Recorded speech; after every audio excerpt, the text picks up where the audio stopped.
Study IQ IAS, आपका selection हमारा mission. Hello everyone, मेरा नाम है रणधीर सिंह और मैं आप सबका स्वागत करता हूं UPSC CSC study IQ YouTube channel पे। दोस्तों, आर्टिकल बहुत ही शानदार है और ये स्पेसिफिकली मैं आपको बताऊं कि प्री पर्सपेक्टिव से बहुत इंपॉर्टेंट रहने वाला है। आर्टिकल का नाम है क्या है बो इको। बो का तो मतलब मेरे दोस्तों आपका धनुष होता है, राइट, है ना। तो आप बोलोगे सर बो इको मतलब is it related to sound या ये कोई साइंस एंड टेक का टॉपिक है? नहीं मेरे दोस्तों, ये ज्योग्राफी का टॉपिक है। हुआ क्या है मेरे दोस्तों, आज से 3 दिन पहले दिल्ली में एक भयानक तूफान आया, जिस तूफान में दिल्ली के कई लाइंस और कम्युनिकेशन जो है डिसरप्ट हुई।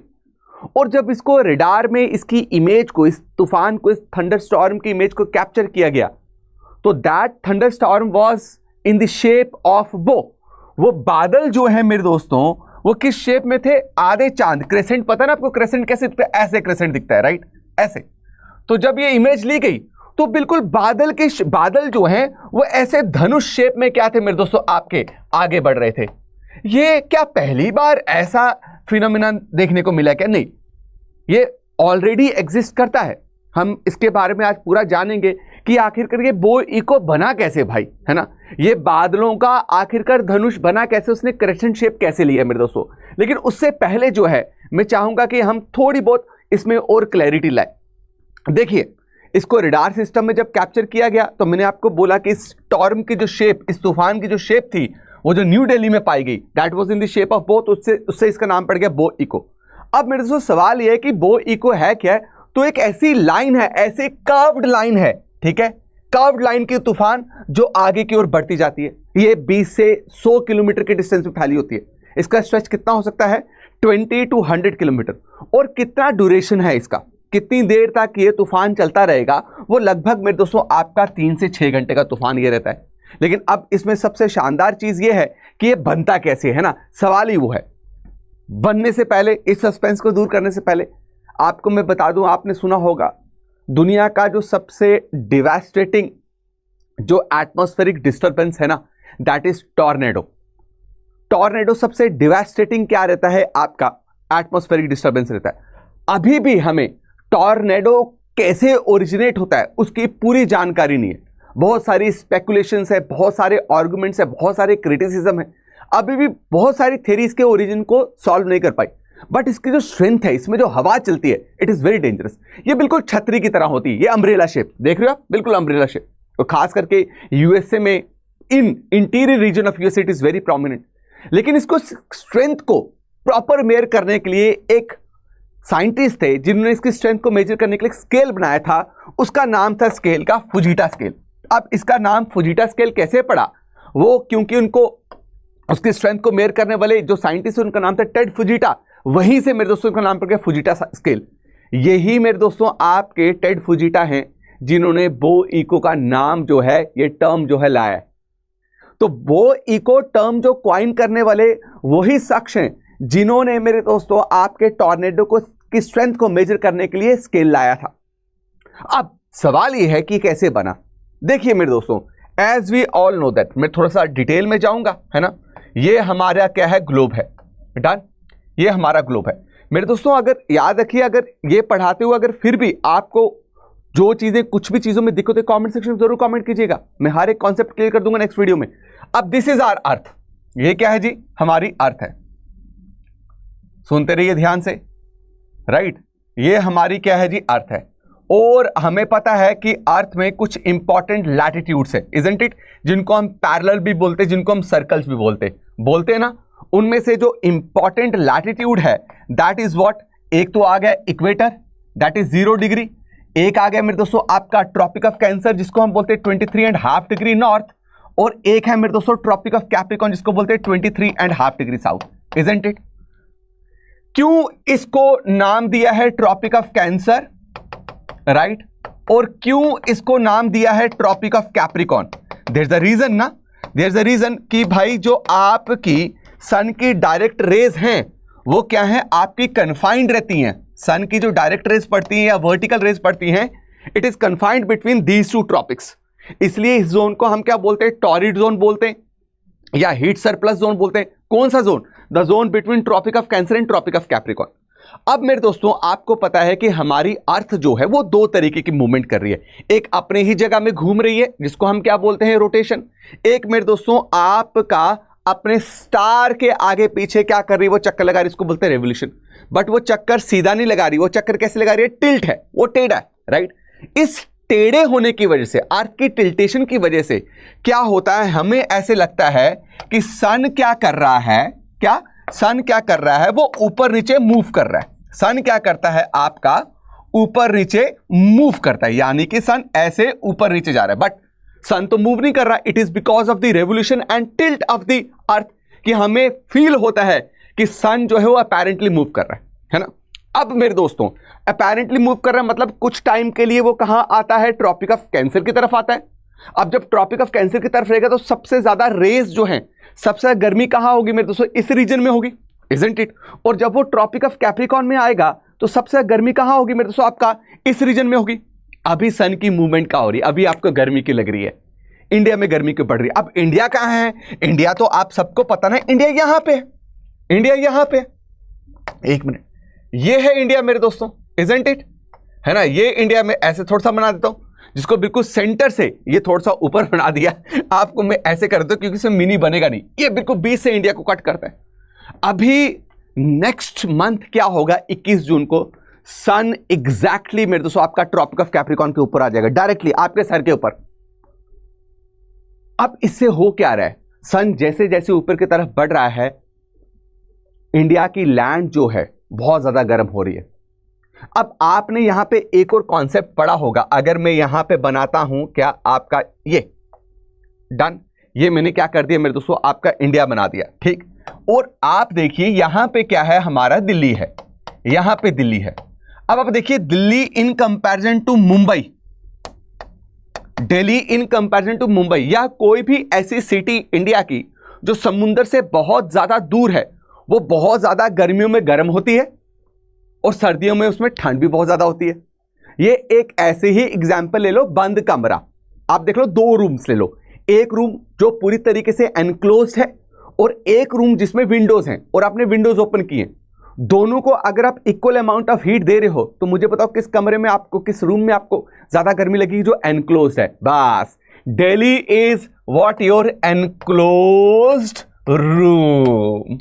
Are you getting my point. और Mumbai is open room, although Mumbai is close to equator, है ना, Mumbai is close to equator in comparison to Delhi, but still आप क्या देखते हैं कि मुंबई में टेम्परेचर मॉडरेट है। क्यों मॉडरेट है, it is open room, it is close to the water body Arabian sea, और इसकी वजह से क्या होता है, वो सुबह शाम बेहतरीन हवाएं चलती है, जिसको हम बोलते हैं सी ब्रीज, लैंड ब्रीज।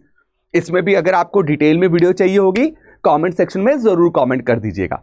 अब मेरे दोस्तों खस्ता हालत क्या हो रही है, दिल्ली की हो रही है, और वो सिटीज जो आपकी इंडिया के इंटीरियर पे है, मतलब इंडिया के ओशन से बहुत दूर है। इस फैक्टर को हम बोलते हैं कॉन्टिनेंटल फैक्टर। क्या बोलते हैं, कॉन्टिनेंटल फैक्टर बोलते हैं, या हम इसे बोलते हैं कॉन्टिनेंटैलिटी। क्या बोलते हैं, कॉन्टिनेंटैलिटी। होता क्या है इसमें, ये गर्मियों में बहुत ज्यादा गर्म होगा, सर्दियों में बहुत ज्यादा सर्दी होगी यहां पे। अब यही हुआ है कि भाई साहब आपका दिल्ली में वॉज इंटेंस व्हाट, आपका हीटेड सरफेस। जब इंटेंस हीटेड सरफेस होगा तो उसके कांटेक्ट में आई हुई एयर वो भी क्या हो जाएगी मेरे दोस्तों, आपकी हीटअप हो जाएगी और बहुत तेज से हीटअप होगी। अब इस वक्त थोड़ा सा मॉइस्चर भी अवेलेबल है।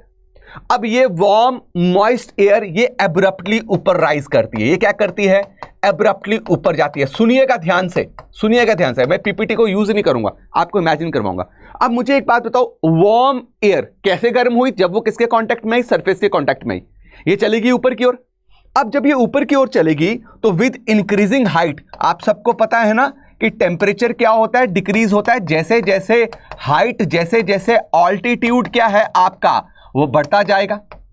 तो there will be a point, एक पॉइंट आएगा जब मेरे दोस्तों आपका इस एयर में जो प्रेजेंट वाटर वेपर है वो क्या होना स्टार्ट हो जाएगी, कंडेंस होना स्टार्ट हो जाएगी। क्या होना स्टार्ट हो जाएगी, कंडेंस होना स्टार्ट हो जाएगी। इसको हम बोलते हैं क्या, आपका ड्यू पॉइंट। क्या बोलते हैं, due point. Done, due point. अब जब ये कंडेंस होगी यानी कि भाप जो है पानी की बूंद बन रही है, तो पहले छोटी छोटी बूंदें बनेंगी, फिर ये छोटी छोटी बूंदें जो है मेरे दोस्तों आपकी कंबाइन होंगी, बड़ी बड़ी बूंद बन जाएंगी, फिर मेरे दोस्तों आपकी ये कंबाइन होके क्या करेंगी, एक बहुत बड़ा बादल बना देंगी, ठीक, दैट इज थंडरस्टॉर्म। क्लियर हो गया, डन, कोई दिक्कत नहीं। अब मुझे एक बात बताओ, जब बारिश होगी तो बारिश के कांटेक्ट में आई हुई ये हवा जब बारिश पड़ेगी तो बारिश इस हवा से क्रॉस होकर जाएगी, तो क्या बारिश उस हवा को ठंडा नहीं करेगी? क्या एयर कूल होगी? अब जब एयर कूल होगी तो मेरे दोस्तों आपकी गर्म हवा भारी होती है कि ठंडी हवा भारी होती है? इमेजिन कीजिए एसी लगा हुआ है आपके रूम में। एसी आप मेरे दोस्तों एक स्पेसिफिक हाइट पे लगाते हो। एसी आप नीचे फ्लोर के साथ नहीं लगाओगे, आप उसको हाइट पे क्यों? ठंडी हवा भारी होने के कारण वो नीचे गिरेगी। तो वैसे ही है, अब क्या होती है, ठंडी हवा जो किसके कारण, बारिश होने के कारण हुई, वो नीचे आती है। अब जब ठंडी हवा नीचे आएगी, सुनिएगा, इसको मैं थोड़ा सा छोटा कर रहा हूं, सुनिएगा, इसको मैं थोड़ा सा छोटा कर रहा हूं। अब ठंडी हवा जब नीचे आएगी तो मेरे दोस्तों वो चारों तरफ फैलेगी, है ना, वो ऐसे हॉरिजॉन्टली स्प्रेड होगी। एसी को देख लीजिए, एसी की हवा जब नीचे गिरती है तो स्प्रेड होती है ना हॉरिजॉन्टली। अब जब ठंडी हवा हॉरिजॉन्टली स्प्रेड हो रही है तो क्या जमीन में ऑलरेडी गर्म हवा है कि नहीं? अब ये ठंडी हवा जब चारों तरफ स्प्रेड होगी तो ये आएगी किसके कांटेक्ट में? गर्म हवा के कांटेक्ट में। अब यहां पे है ये कोल्ड एयर, क्या है, यहां पे है ये कोल्ड एयर, सुनना ध्यान से, ये है कोल्ड एयर, और ये क्या है मेरे दोस्तों आपका वार्म एयर।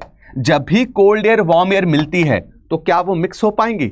बहुत छोटी सी एग्जांपल लेता हूं, जब भी गर्म पानी ठंडा पानी मिलता है क्या वो मिक्स हो पाता है? मिक्स करके देखना, आज फ्रिज से निकालो, एकदम ठंडे पानी में गर्म पानी डालो, उसको पियो, देखना आपको पहले क्या फील होगा, गर्म पानी फिर ठंडा पानी फील होगा। ठंडा पानी क्या है, आपकी उसकी डेंसिटी ज्यादा है। तो अब क्या है मेरे दोस्तों आपका, ये दोनों जहां पे मिले, जब भी दो डिफरेंट एयर जो है जहां पे मिलती है उसको हम बोलते हैं फ्रंट। क्या बोलते हैं? फ्रंट। अब इन दोनों का टेम्परेचर बहुत ज्यादा डिफरेंस है टेम्परेचर में।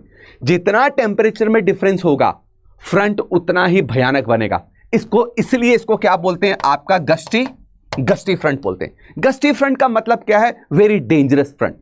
अब जबकि वार्म एयर क्या है आपकी, हल्की है, तो वार्म एयर को कोल्ड एयर क्या करेगी, ऊपर की तरफ मूव करवाएगी, राइट, ऊपर की तरफ मूव करेगी और जोर से पुश करेगी वार्म एयर को। जब ये वार्म एयर को और पुश करेगी तो मेरे दोस्तों और बादल बनेंगे, और बादल बनेंगे, और ठंडी हवा गिरेगी। तो क्या हो रहा है, बादल बन रहे हैं, बादल बन रहे हैं और ये प्रोसेस स्टार्ट हो गया। वार्म एयर को पुश किया जा रहा है, कोल्ड एयर क्या कर रही है मेरे दोस्तों आपकी, नीचे सबसाइड कर रही है और वार्म एयर को वापस उठा रही है। कोल्ड एयर नीचे सबसाइड कर रही है, वार्म एयर को वापस उठा रही है। तो ये अब फ्रंट क्या है, आगे की तरफ मूव करता जाएगा। क्या करता जाए, आगे तरफ मूव करता जाएगा। अब देखिए ये क्या है, ऐसे बादल हैं, क्या है, ऐसे बादल बने हुए, डन, ऐसे बादल बने हुए। अब जो कोल्ड एयर गिर रही है ना, वो सबसे ज्यादा प्रेशर कहां डाल रही है, इस लाइन के सेंटर में। अब देखिए ऊपर से एयर अगर नीचे गिरेगी तो नीचे गिर के वो सबसे ज्यादा इधर प्रेशर डालेगी ना कि साइड में। तो सबसे यहां पे प्रेशर डाला और साइड्स में प्रेशर क्या है आपका, कम है, जिसकी वजह से मेरे दोस्तों ये क्या शेप ले लेता है, ये शेप ले लेता है आपकी ऐसे कर्व की। तो इसलिए इसको हमने क्या बोला, इसलिए हमने इसको बोला बोइको। कितना आसान था, कितना टफ लग रहा था, लेकिन कितना आसान। देखो आपने, मैंने यहां पे पीपीटी यूज नहीं की, सब लिखा हुआ था। मैं पीपीटी यूज करके आपको बता सकता, आपको मजा ही नहीं आता। मैं चाहता था कि आपको यहां पे इमेजिन हो। I hope you enjoyed it, I hope you enjoyed it. This is बोइको, मतलब जहां पे आपका एक्सट्रीम लैंड हीट अप हो रही है। बो फ्रंट कहीं पे पंजाब में भी आ सकता है, यूपी में भी आ सकता है, बिहार में भी आ सकता है। बस लैंड का इंटेंस हीट अप होना बहुत ज्यादा इंपॉर्टेंट है। आई hope you got it, I hope you got it. अब मेरे दोस्तों ऐसे ही कोई भी ज्योग्राफी के, इन्वायरमेंट के अगर टॉपिक्स में आपको दिक्कत है ना, कोई भी, खास करके मैं आपको बोलूंगा क्लाइमेटोलॉजी में बहुत ज्यादा दिक्कत आती है, तो प्लीज कमेंट सेक्शन में जरूर कमेंट कीजिएगा, मैं आपको क्लियर कर दूंगा। एंड माय डियर फ्रेंड्स, इतने ही शानदार तरीके से अगर पढ़ना चाहते हो ना, इतने शानदार तरीके से आपने ये कंटेंट देख लिया है, मैं आपको गारंटी देके कहता हूं, आप बोई को और भी उठा लो वीडियोस। इस स्टडी IQ IAS के प्लेटफॉर्म से बढ़िया आपको कहीं कंटेंट नहीं मिलेगा। और अगर आप चाहते हो कि आपको बेहतरीन कोर्स, ये पूरा ऐसे ही वेल डिजाइंड, वेल प्लान्ड, है ना, वेल डिटेल्ड कोर्स आपको मिले, तो today is the last date to join in this batch, that is P2I, prelims to interview GS foundation batch. Don't miss it. Sale end होने वाली है, last date है, please don't miss it और इसको join कीजिए। 31 मई last date, morning सुबह 8 बजे मेरे दोस्तों ये बैच स्टार्ट होगा। लाइव बैच रहने वाला है, राइट। 1000+ आवर्स की आपको लाइव क्लासेस मिलेंगी, 1000+ आवर्स की आपको लाइव क्लासेस मिलेंगी। उसके अलावा माय डियर फ्रेंड्स, आप you will be eligible for prelims residential programme. Prelims residential programme का मतलब हो गया कि अगर इस कोर्स में एनरोल होने के बाद आप हमारे वीकली और मंथली टेस्ट में बेहतरीन परफॉर्म करते हो तो आपको 100% स्कॉलरशिप के अंडर मेरे दोस्तों करोल बाग सेंटर में बुलाया जाएगा आपकी प्रीलिम्स की तैयारी करवाने के लिए। सारा खर्चा हमारा होने वाला है और अगर आपने प्रीलिम्स क्लियर कर दिया तो फुल फी रिफंड होगी। फुल फी रिफंड होने के साथ you will be eligible for mains preparation free of cost, 100% scholarship under mains residential programme. 18+ आपको बुक्स मिलने वाली हैं। इंटरव्यू गाइडेंस प्रोग्राम आपको इसमें एनरोल्ड इसी के अंदर एनरोल हो जाओगे। सिर्फ सक्सेस इन प्रीलिम्स हमारा बहुत ही बेहतरीन और चहीता कोर्स, वो भी इसमें अवेलेबल है, राइट। इंटरव्यू गाइडेंस में आपको रिटायर्ड ऑफिसर्स जो हैं वो गाइड करेंगे। तो क्या चाहिए, मेंटोरशिप, 1-to-1 मेंटोरशिप मिलेगी, जो भी फीचर। लेकिन जब स्टडी IQ की वेबसाइट पे जाओगे, कोर्स को परचेज करने से पहले RDX लाइव कूपन कोड मत भूलना। RDX लाइव कूपन कोड को इस्तेमाल कीजिए। Don't forget to use this coupon code. मिलता हूं आपको नेक्स्ट वीडियो में, तब तक के लिए सबको जय हिंद, जय भारत मेरे दोस्तों। स्टडी IQ IAS, आपका सिलेक्शन हमारा मिशन।